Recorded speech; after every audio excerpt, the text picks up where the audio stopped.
my name's Mandy Lewis Houston, and today I am trying a couple of different things as regard to my video setup.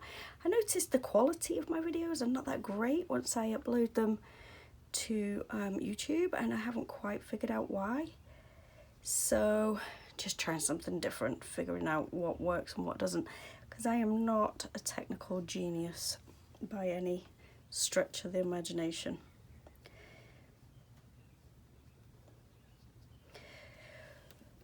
So today I'm going to be painting a lovebird. Belongs to my daughter. She's quite the character, and I'm gonna just give this a little wipe actually. What I've done is I've wetted the paper, and I'm just gonna let that sit for a minute and soak in. I've probably got it too wet because there's a puddle sitting right there, and I really don't want a puddle. So I'm going to mop that somewhat. Just lift some of the water out. This paper is bee paper, and it's 100% cotton. It's a budget range, and I get it in a stack of 25 pages for, I believe I paid $15 for it. And it's actually quite nice to paint on. So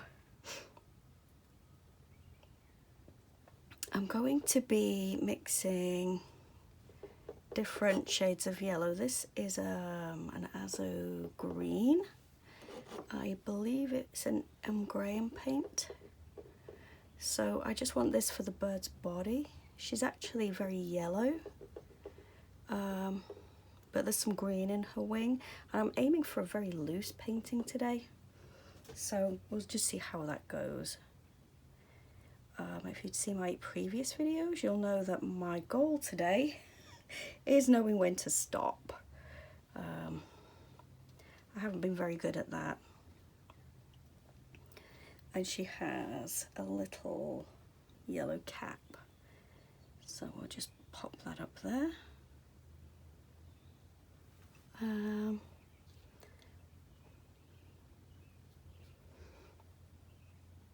She's actually quite a sweet little bird, this lovebird. She's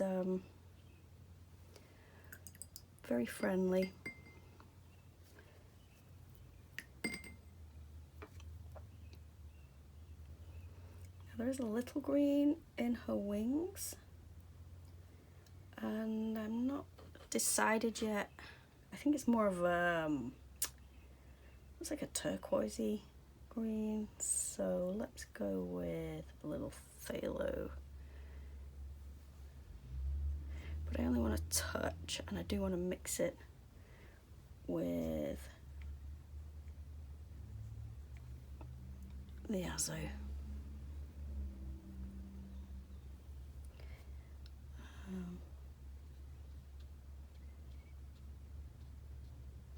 Yeah, that's a little too green, but I'm not going to worry about it. Not for this exercise. Let's drop a little bit more of the yellow in, just to soften it up a little bit. Ooh. There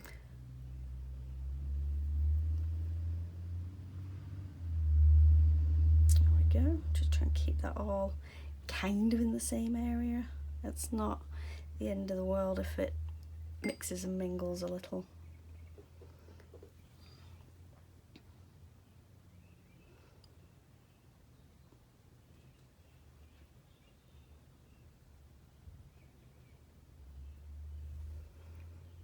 Okay.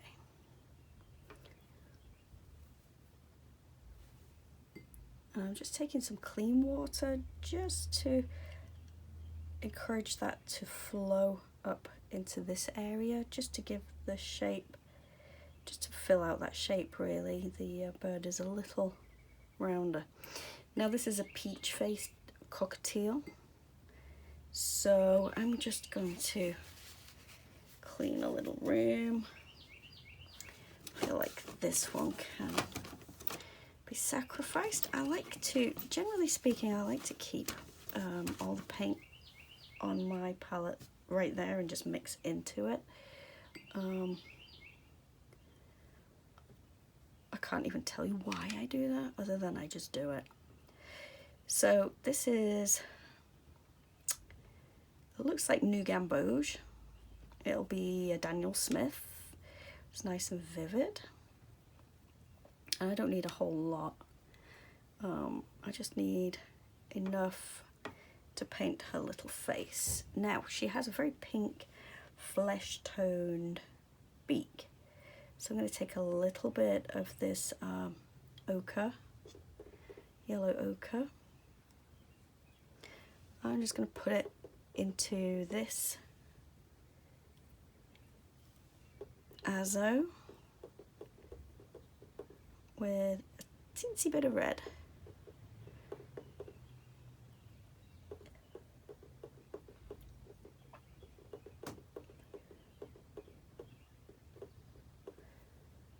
A little bit more ochre there.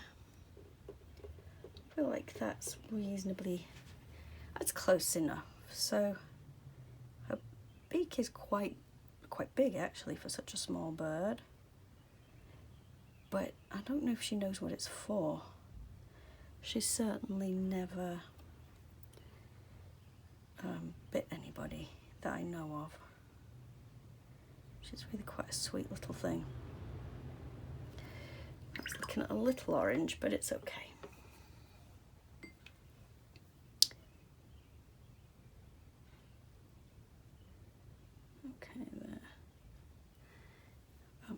Is actually much more hooked than I've managed to depict here, but I might be able to fix this with the next layer. I will need to let this dry. Oh no, that's a very pretty vivid orange. I'm going to need to knock that back a little bit.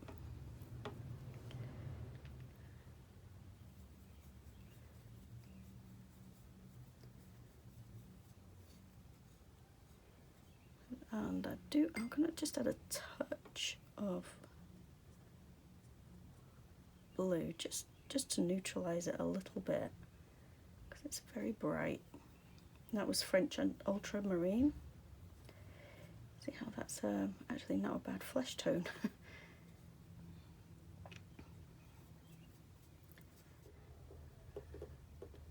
Right, I'm going to give her little feet down here.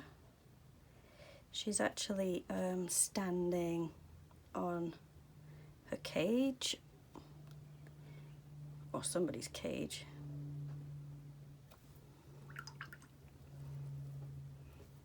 And so, oh, I think I probably should give him some pants. Let's just pull that down a little bit. I'm not at all bothered that the paint are running together. I feel like it just adds a little something to the flow. Now she does have a little bit of teal in her tail,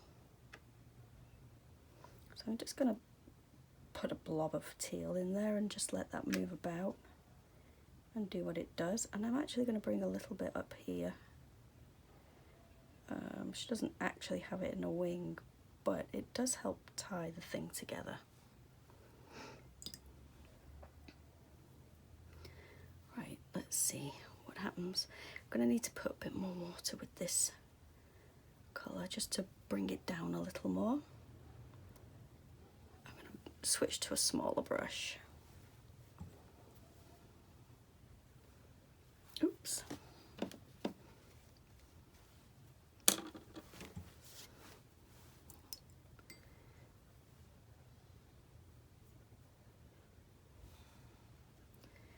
It's a bit too wet, so let's dry it a little. Okay, so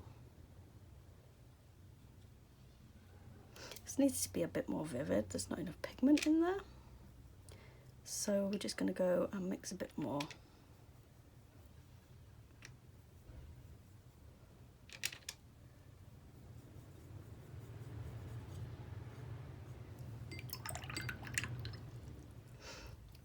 just a touch of blue, just to knock it back a little bit. There we go, just takes the glare off it. So peach face comes up and over.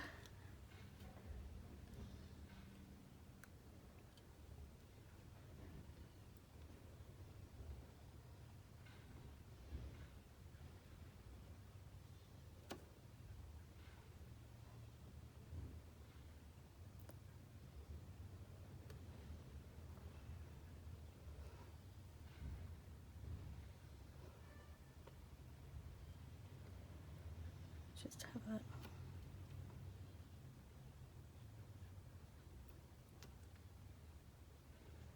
okay.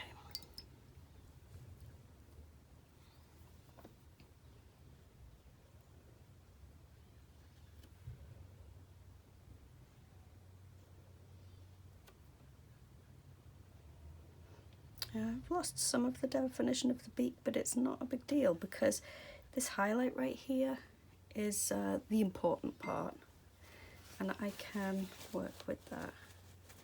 Now, I will need to let this dry somewhat because I don't want to overwork it, and that's my biggest problem.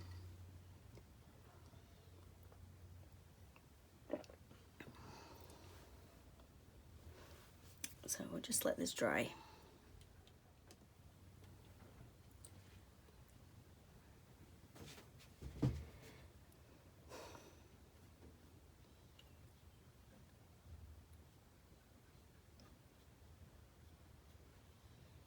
I'm just pushing some of this peach back up towards the head because while I do want a mix, I wanted it a little softer. That's one of the lovely things about watercolor. You can either let it go completely nuts and do its own thing, or you can manipulate it somewhat, depending on the techniques that you're using. Now I've done it again, I've muddied up my clean brush colour, but it's okay. Right, I'm going to do a verditer blue background, but I don't want to just pop any old, I don't know, I fancy doing something a little different with it. So maybe some kind of salt experiment. No, salt would be bad.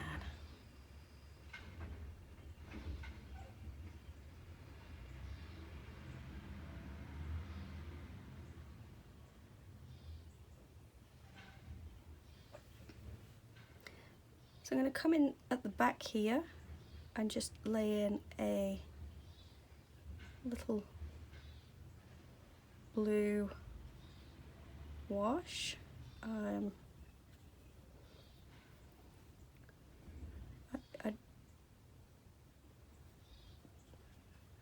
don't want to take it to the very edges,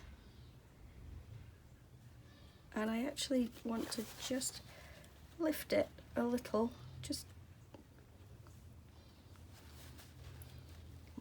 it's now lifted in the shape of fingerprints, just to give a hint really of background colour. I'm just going to wet the paper, and clearly my brush still has paint on it, which works fine. I'll just drop a few bits of colour in. I'm going to keep it a little more pigmented on this side, I guess.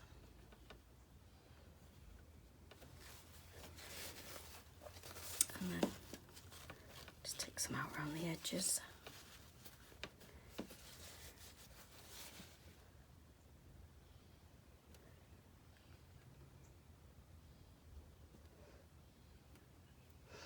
Okay.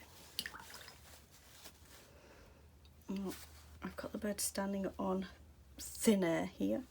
So I'm just going to give it something to stand on. I'm just going to mix some of these grungy colours on my palette here, because this is a way of using them up and mixing colours you didn't know existed.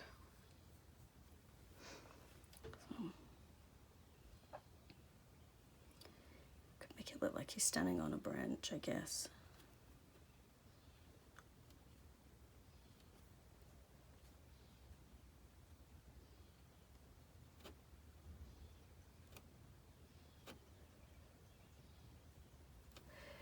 And now I want to bring my background colour underneath, and I'm going to let these merge a little bit if that's what happens.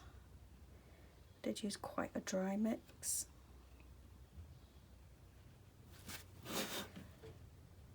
There we go. Don't feel like I need to do the whole area. Yeah, there we go. Quite like that.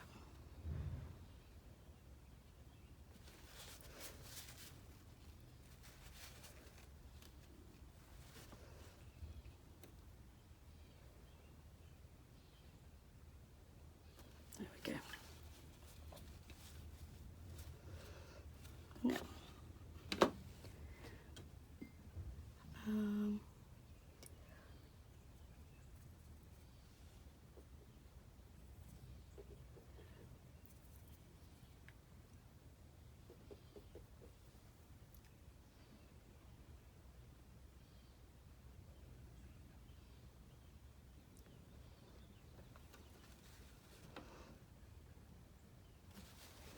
I don't like that.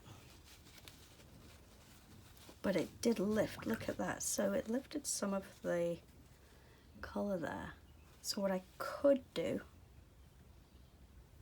now it's dry, is just go in and add a little definition around the beak.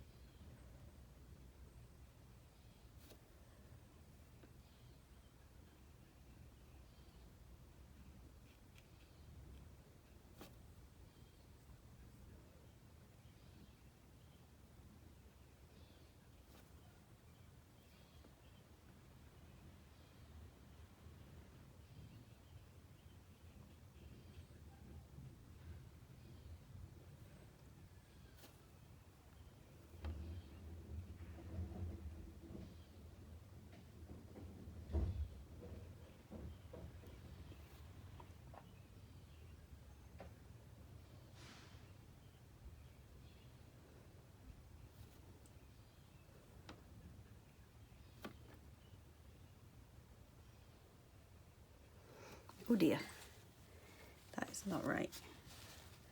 Let's just lift that out again. One of the things I do appreciate about watercolour is you can start over when you get it wrong.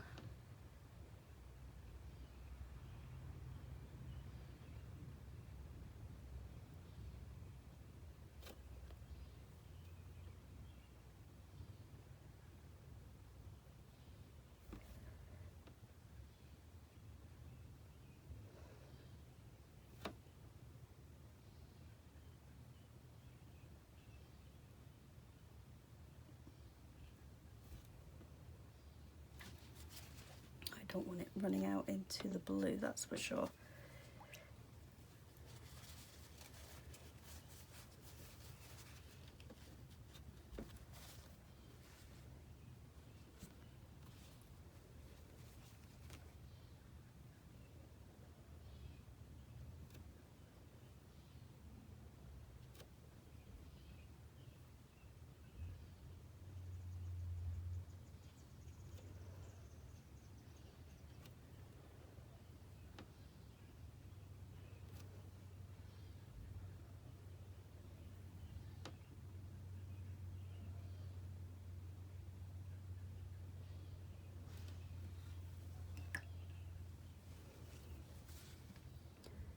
Soften this edge. I can do that with water. Really should use clean water, but I'm messy.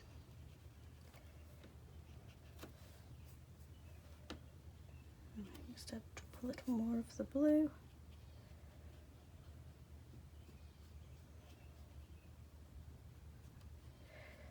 Like I've said previously, I'm not really a watercolorist as such, but this is a good way to practice the little bit I do know.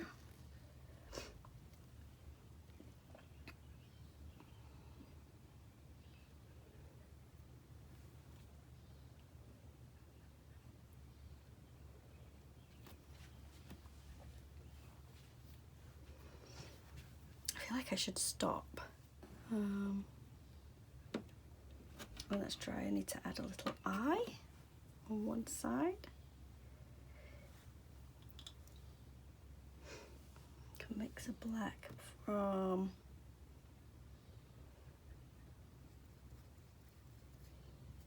let's do it from sienna, burnt sienna. Oh, is that raw sienna maybe? I guess we'll find out. And French ultramarine.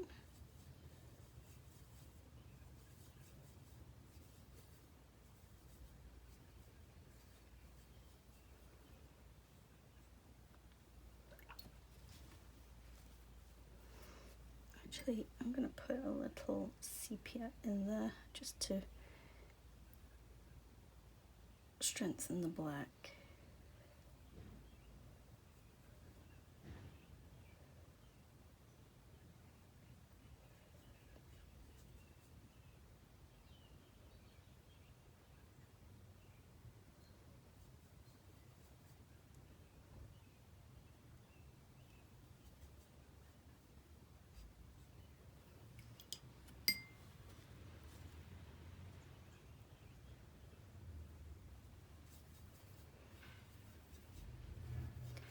A little more French ultramarine.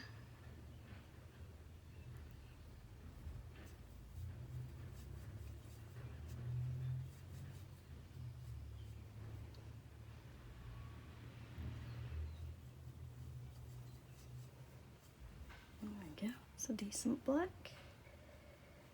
And I'm just gonna dot her eye right here. And hope it doesn't. Oh, yep, it's not dry enough. Oh, patience. I need to learn patience.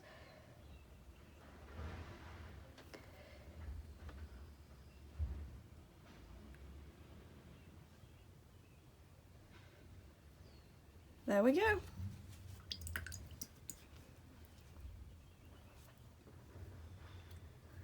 And I'm going to just tint this a little bit with the black.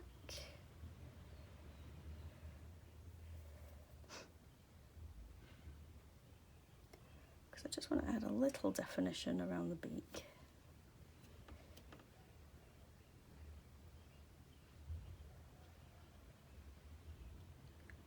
And across her beak nose. What is that area called? I don't know. I don't know. Maybe we can add a little something to her feet too.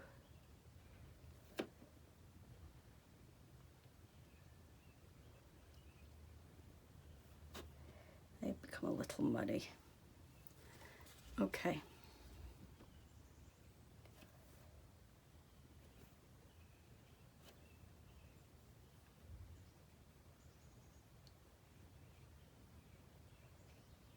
There we go. Day 3.